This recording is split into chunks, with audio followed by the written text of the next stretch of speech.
The Channel Island cast on creates a dainty edge, kind of a little Picot-like edge that is a complement to garter stitch or either a knit one, purl one rib.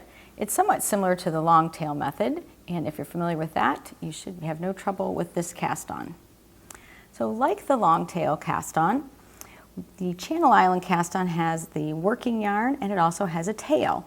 But unlike the long tail cast on, the tail of the cast on is actually a doubled piece of yarn. So we need to pull a good length of yarn from the skein of yarn. And so you'll have this long doubled piece of yarn here that we're going to use as our tail. We're going to take this doubled piece of yarn where this little end is and it's leading back into the skein of yarn, and this is where we're going to go ahead and just make our slip knot. So you may be wondering how much tail you should calculate of this doubled tail to work the cast on, and I'll talk about that at the end of the video. So now I'm going to put my little doubled slip knot onto my knitting needle, and I'm going to mark that with a marker, and that will help us later as we're going to start the knitting. So before we set up our hands, you can see this extra little tail here that I have, this short little guy here. This we don't use in the cast on, and you just kind of hold it out of the way and you will be able to weave that in later. So the setup is somewhat similar to long tail. We have the working yarn held to the back. The doubled tail is going to be in the front. So for long tail, we would put our forefinger and our thumb in between those strands. But for the Channel Island cast on, our forefinger goes in between the working yarn and the tail. But for the Channel Island cast on, we're going to take our thumb and we're going to go in front of that double strand and wrap it around twice counterclockwise. So when I finish wrapping that, I have two doubled strands around my thumb and one strand on my forefinger. So to begin, we're going to take our needle and we're going to go over that strand on the forefinger and kind of scoop it up towards you. It's like a yarn over on your needle. And then we're going to go underneath both of these doubled strands on our thumb from bottom to top, and then do the same motion over this strand on your forefinger. Go over that strand, kind of scoop it towards you, but now take this strand and sort of retrace your steps. Go through both of those strands from top to bottom, and then you can snug it up.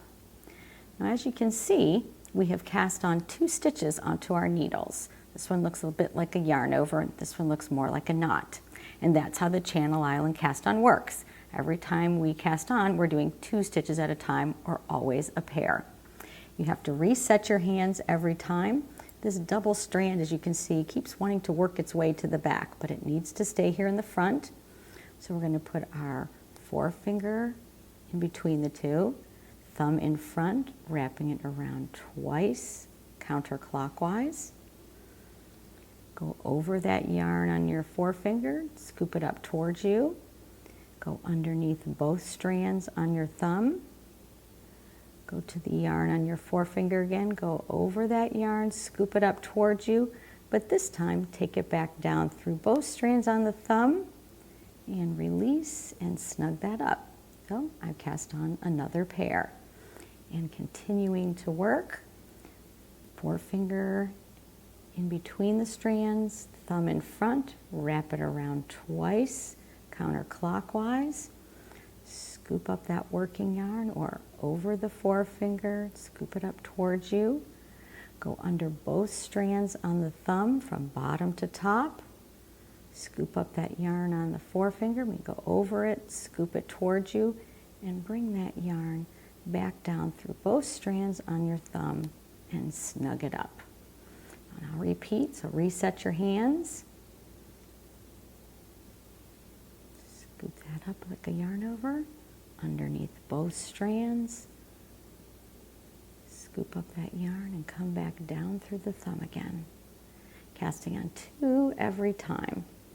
Wrap the yarn around twice, over that yarn, over, under, and scoop towards you. Go under both yarns on your thumb, over the yarn on the forefinger, and bring that captured yarn back down through both strands and snug that up. So, not counting this double slip knot, we've cast on 2, 4, 6, 8, 10 stitches. Now, here's where I'm going to show what we do, how we calculate the tail and how we knit. We're back and I have cast on 20 stitches and plus my little double slip knot. So if that was my pattern, I've done casting on, so I'm ready to begin knitting. I would turn my work, and I would, if I'm doing garter stitch, I would knit every stitch. If I am doing a knit one, purl one rib, I will knit the kind of knots and purl the yarn overs. But what to do with this double slip knot? If your pattern calls for an even number of stitches, you will knit each strand on that double slip knot. If your pattern were to call for an odd number of stitches, you'll just knit or work those 2 stitches together so that they become one. In other words, my 20 stitches plus either 2 to equal 22, or the 20 that I cast on plus, if I knit those together, that would be 21 stitches. So that's how I would begin my first row of knitting. But now to figure out how to calculate the double stranded tail without wasting too much yarn. So what I'm going to do is I am going to take out, and I generally like to do 20 stitches. It seems to be a nice amount to take an average from. So I'm going to hold that double strand kind of right up here by the last stitch, and I'm going to take off all of my hard work off of the needle, and I'm just going to unravel it all the way to the little marker that I placed in here. So what I have here in between my hands, that is how much yarn I used to make 20 stitches. So I'll just get out a tape measure, and I will measure how much yarn from the point where my last cast on to the slip knot.